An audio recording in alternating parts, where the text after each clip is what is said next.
2600 साल पहले उत्तर पूर्व भारत में मगध और वैशाली के समेत एक राज्य था कपिलवस्तु।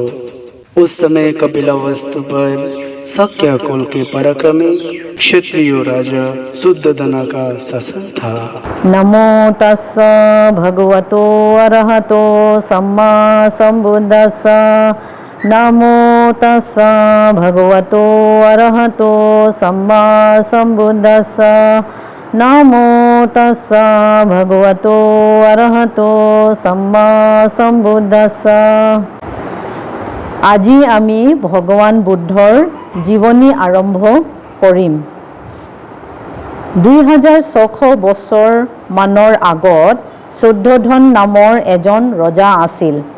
তেখেত শাক্য যোদ্ধা জনগোষ্ঠীৰ ৰজা আছিল আৰু এই শাক্য দেশৰ ৰাজধানী হ'ল কপিলবস্তু। শাক্য জনগোষ্ঠীৰ ওচৰ চুবুৰীয়া হ'ল কলীয়া জনগোষ্ঠী। ৰজা শুদ্ধোধনে এই কলীয়া জনগোষ্ঠীৰ ধুনীয়া ৰাজকুমাৰী মহামায়াক বিয়া পাতিলে। ৰজা শুদ্ধোধন আৰু ৰাণী মহামায়া বহুত ভাল আছিল আৰু সেই ৰাজ্যৰ সকলোৱে ৰজা ৰাণীক বৰ ভাল পাইছিল। কিন্তু সিহঁতৰ ল'ৰা ছোৱালী নাছিল। এজন ল'ৰাৰ কাৰণে আশাবাদী আছিল।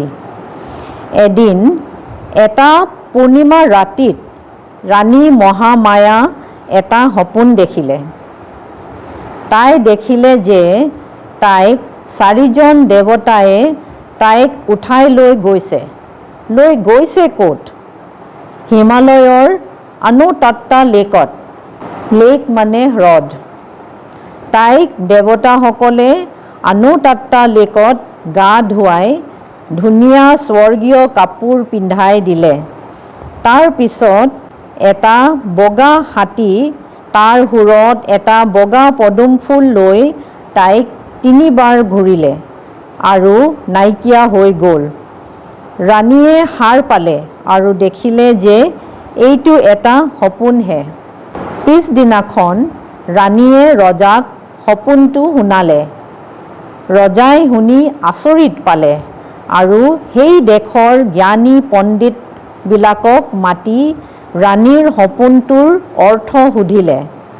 জ্ঞানী পণ্ডিতসকলে ক'লে যে ৰজা ৰাণী বহুত ভাগ্যৱান। দেৱতাসকলে ৰাণী মহামায়াক একেবাৰে শুদ্ধ মহান ব্যক্তি এজনৰ মা হ'বলৈ বাছি লৈছে।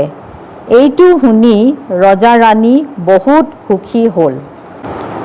সিহঁতে ৰাজ্যৰ সকলো বৈশিষ্ট্য মানুহক নিমন্ত্ৰণ দিলে আৰু এই সুখৰ খবৰটো শুনালে। দুখীয়া মানুহবিলাকক খাদ্য আৰু কাপোৰ বিতৰণ কৰিলে। আজিৰ কাৰণে ভগৱান বুদ্ধৰ জীৱনী ইমানে কৈ সমাপ্ত কৰিছোঁ। সাধু সাধু সাধু।